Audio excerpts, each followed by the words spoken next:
Hello and welcome to ACFCS's interview series, Emerging Risks. This series takes a look at what is happening within the financial crime and compliance world and asks our expert members for their take on how to tackle these issues. I am Erin O'Loughlin, Senior Director of Training for ACFCS, and welcome. We begin this episode with a focus on the most pertinent headlines dominating our world, the Russian invasion of Ukraine, and what this means to our fin crime professionals working these issues.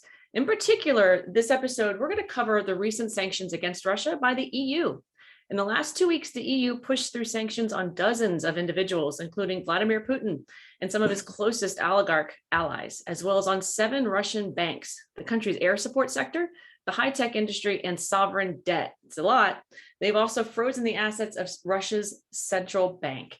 How will Russia answer? What do these targeted sanctions mean for our fin crime compliance professionals worldwide? Luckily, to tackle these questions, we've brought on Constantine David Allen, fraud risk assessor for the German Federal Ministry for Economic Affairs and Energy. That is a mouthful. Constantine, thank you for being here. My pleasure. Thank you for your invitation. Let's just get right into it. So number one, the EU has already had in place a comprehensive set of sanctions against Russia since at least 2014. Constantine, what makes these sanctions any different? Well, I think the difference between then and now is that the foundation for these sanctions was the Minsk Agreement and following the annexation of Crimea.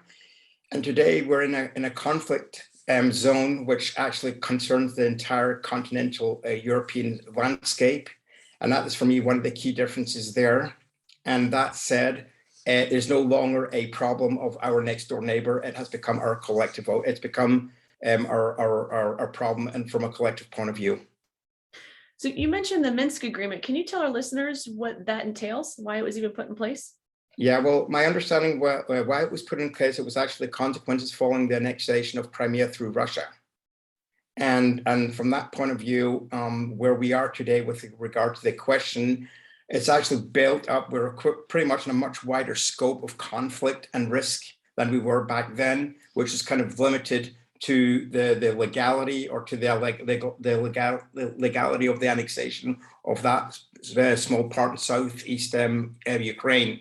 So we have a much wider reach, wider implications, and it's become a collective problem. We all own the problem, so we're going to have to own the solution as well. Oh, exactly. What does this mean for the Minsk agreements in general? Is it now thrown out the window? Well, that's a good question. In my view, I think it's kind of obsolete, though, because the Minsk agreement in context with where we are nowadays with Russia, I think nobody really cares, because we've got to solve this problem politically and economically. Whereas I think more the Minsk agreement was more based on kind of on the legality of that annexation per se, but it did not have any economic impact as such. And that's why probably not many, the news coverage was quite modest, and let alone then the interest as where we are today, where it's being widely discussed on social media and LinkedIn through various perspectives and lenses. So I think that's, for me, the key difference. It's just the reach and the breadth of the conflict. Gotcha. Thank you. How do these targeted sanctions by the EU differ from what the UK is imposing currently? Well, I think one of the key differences is one that we have to keep in mind is that UK is no longer a member of the EU. So that being said, the implications of Brexit, and with regard to that, I do think that the UK, I mean, it's obviously known through the UK Bribery Act, has much more far-reaching consequences, a little bit along the lines of the FCPNA. So from that point of view, I think the impact for the UK is going to be much more directly targeted, and the EU is kind of from a more continental European perspective.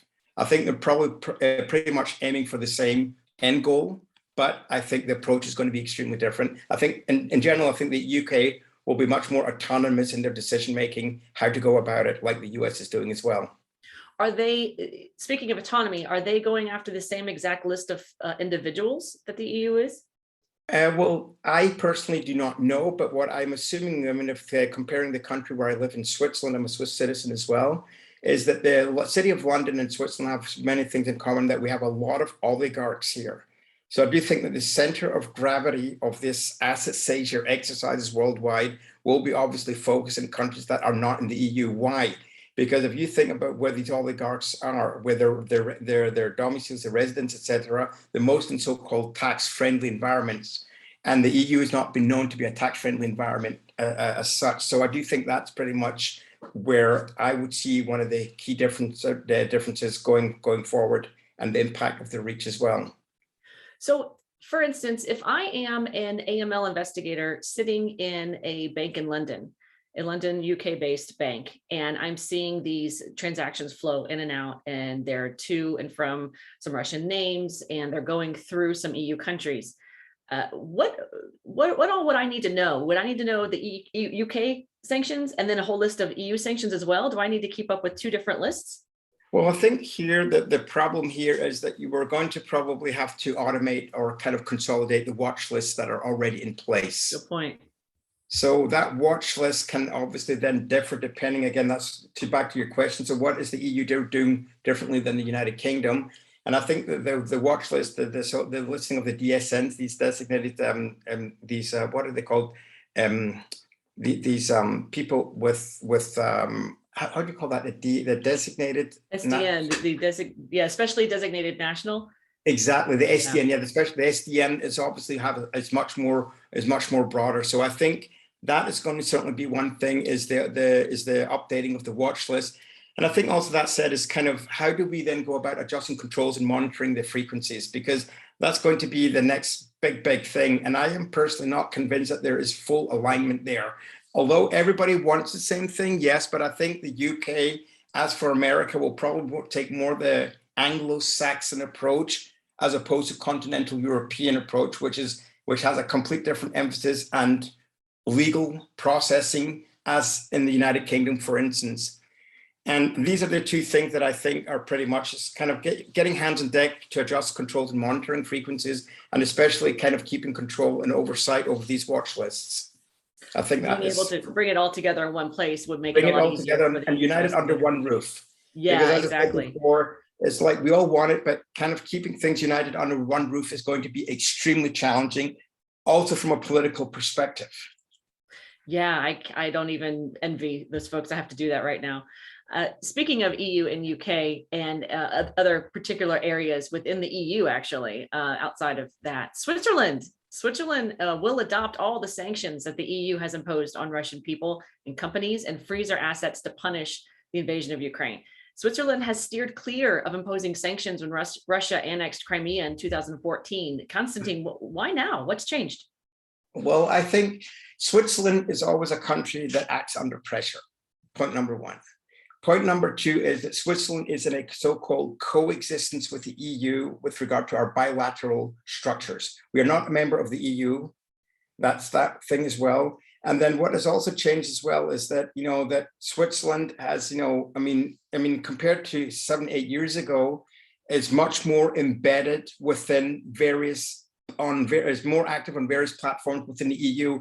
So it's actually kind of a quid pro quo situation. The EU needs us for exactly that support, because we are traditionally known as a country to accommodate illicit funds or people with dubious backgrounds. So I do think that the level of exposure has increased. Switzerland putting neutrality at the fore of all of their activities. And I think that we are being measured now by our words, or respectively by our actions, because the people are now expecting Switzerland to act. And as I said before, I think the level of exposure has increased tenfold. And then we have to keep one thing in mind, that here in our country here is always a question whether it is a government issue to follow suit and to also contribute, or is it the will of the people? Here in Switzerland, nothing passes, no government agency, nobody can go about adopting sanctions and or whatever policies without the say of the people. Now we are in this kind of a time conflict though, because we have to act quick, fast. We don't have time to process this through the entire system that we have here, similar to America, where you have the Senate and the Congress. So it has to go through both chambers. So we're kind of fast tracking that to one extent, but the resistance is now on the rise here. Because if you just keep in mind why 2014, where Switzerland was kind of having this facilitator role of accommodating people and kind of seeing if we can find some agreement going forward. But I think it's also kind of helped our own interests as well. And we're not known to take initiatives without being put under pressure. And I do see, maybe as a last point there, talking about the will of the people. We are a country which is a very highly structured lobby. We have a very highly structured lobby set up here, right? So it kind of remains to be seen what's going to happen going forward. I have my doubts whether the effectiveness of these adoptions of sanctions is going to play out as the Swiss have committed itself to. Why? Because our legal foundation is completely different. Wow. How is it different? Different from the EU or different from the US? Well, we adopt EU law where it is absolutely necessary. Now, if you look at the financial services industry, it's clear and logical that we have to comply through various standards. But at the end of the day, there's still differences between what the UK would do and what Switzerland would do, which both have in common. We are non-EU member states. So from that perspective, I think time will tell. And believing is seeing, because it's always good to commit, but walking our talk is going to be extremely difficult and challenging from an economic perspective and from a political perspective as well. Is this the first time that Switzerland has done something like this in at least the recorded history, say the last 50 years or so? No, it's not the first time. Actually, we had the so-called scandal of dormant accounts way back in the early, I think that was in the mid 80s or early 90s, I can't remember. Where we have a lot of dormant accounts related to the Nazi SS regime of the Second World War. Wow. And Switzerland has been put under pressure. I mean, I think it was by a US attorney to actually open up and get the beneficial ownership clarified. And it took us a very, very long time. And that was one of the last times where Switzerland had to act under pressure. But other than that, I think we've kind of muddled through. We've kind of had so-called piecemeal agreements with different countries. Again, it's my personal view of how I see the economic and political landscape. But the last time we were really in hot water was with regard to the dormant accounts related to the Second World War. Oh, thank you for that. This is a short interview. I want to talk to you for another hour. But lastly, let's give our listeners something to take back to their desks. Constantine, what are the FIs around the world, their compliance team's response to these Russian sanctions? Well, as I said, I think we have to kind of put all hands on deck with adjusting controls and monitoring frequencies, though, because this is going to be extremely important. How do we, how we kind of follow up on these regulatory changes that are as a result of this disaster, if I may put it that way. And I think we just have to kind of reassess how we're going about knowing your customer, also knowing your country. So there's a lot going on there. I think we're going to be extremely under tight scrutiny. And we have to keep in mind that this is not going to end tomorrow. It will be ongoing. So I do see from a technological point of view, also further implications with regard to that. And as I said, I think one of the key takeaways is obviously, well, if you look at cryptocurrency, this is always a thing here where we're kind of now within that balance between fiat and non-fiat transactions. So how are we going to manage that? Because right now, a lot of cryptocurrencies the price, the values exploded since the invasion of Ukraine. So I personally think that this is going to be an extremely challenging endeavor going forward, balancing both monitoring systems in the traditional sense and in the more kind of contemporary point where we are today with crypto. I think that these two areas are going to be extremely difficult. And I think also having a good technological and robust infrastructure is going to help us out. But again, it's not the solution.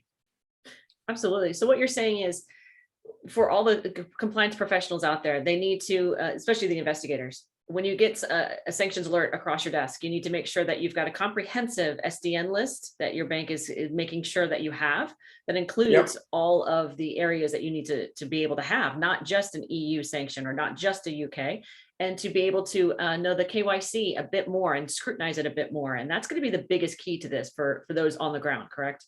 Yes, and maybe one thing that I would like to add to this point as well is, I think especially when we're living in a so-called global economy, is what fraud risks are related to trade-based money laundering, because this is something that I see is going to be extremely difficult, because Russia will need to import goods. It will need to have technology and all these imports that they've had in the past. So I do see a high risk of these sanctions being circumvented. Yeah. And we know very well that Russia and China have been closing together because there's some kind of mutual beneficial relationship between the two, although I do not see that as a sustainable relationship. So I think one of the key things is that trade-based money laundering is going to be extremely difficult because it's not only about currency, it's not only about money alone, it's all about the traditional kind of, value chain related activities from raw materials to end products, finished goods, etc. And I think the trade-based money laundering is going to be extremely difficult, if not mission impossible, to get our mind around that within a very, very short period of time. So they will try to evade these sanctions by cryptocurrency, which also needs a bank function to it, by the way, too. So that might be a little tough, which will make the trade-based money laundering, which has never gone away, by the way, will explode, in your opinion. It will intensify. And that being said, I think also this SWIFT, everybody's running about SWIFT. I think there's a little bit of a hype because SWIFT is a messaging system. And there's many, many creative ways to circumvent that. And especially as I'm referring back to what I said about the Chinese and the Russian, relationship. I mean, I think they will find ways, probably will be much more costly, of course. But at the end of the day, if you just look at the Iran sanctions, have they worked with regard to SWIFT? No. No. They're still there. They're still the same country they are. They still foster terrorism. And I personally do not think that SWIFT is going to be, in the long run, the effective way forward. And maybe one last point that I'd like to add here as well. The question is whether you want to have sanctions broadened or deepened. So the problem is when you're broadening sanctions, right? You're going to be hitting everybody with it, right? The people that have nothing to do with it, that oppose the war, that are totally innocent. And the question is whether kind of, instead of going broad, is to go really on a deep dive and to target exactly where it pains. And these centers like Switzerland, London, there's also some states in the US, but especially London and Switzerland are these two areas that I think within the EU that are probably the most vulnerable to fraud, risk, and money laundering. Keeping in mind, Elaine, we have $11 billion of assets, of Russian assets in Geneva alone. And the majority of the oil is being traded through Geneva too. So taking that in mind, whether it's to go broader, to go deep, that is, I think, a decision that we still have to make. I personally would favor going deep because then you're being much more targeted and not taking and overwhelming people that have nothing to do with the conflict, although that is very difficult. And being more targeted also helps our fin crime compliance professionals know exactly what they're looking at and how to address it, correct? Exactly. It's more tomorrow. It's like kind of you're in a sniper position. You have to know exactly when to pull the trigger and when not to. And if you just kind of shoot left, right, and center, then you're kind of going broad, and then you're kind of surprised that the sanctions don't work. But if you're more specific and you go more in depth, you say, okay, where are the priorities? And there you can focus the resources accordingly, and you can also measure the results. Excellent. Thank you so much for your opinions, for your expert background. Really appreciate it. And for being one of our first emerging risk interviewees in the new content series, Constantine. Thank you for all of that. To all of you viewing, please check out the ACFCS website for additional interviews on the ever-evolving situation in Ukraine, as well as other timely topics we need to explore within the emerging risk interview series. Until then, keep up the good fight.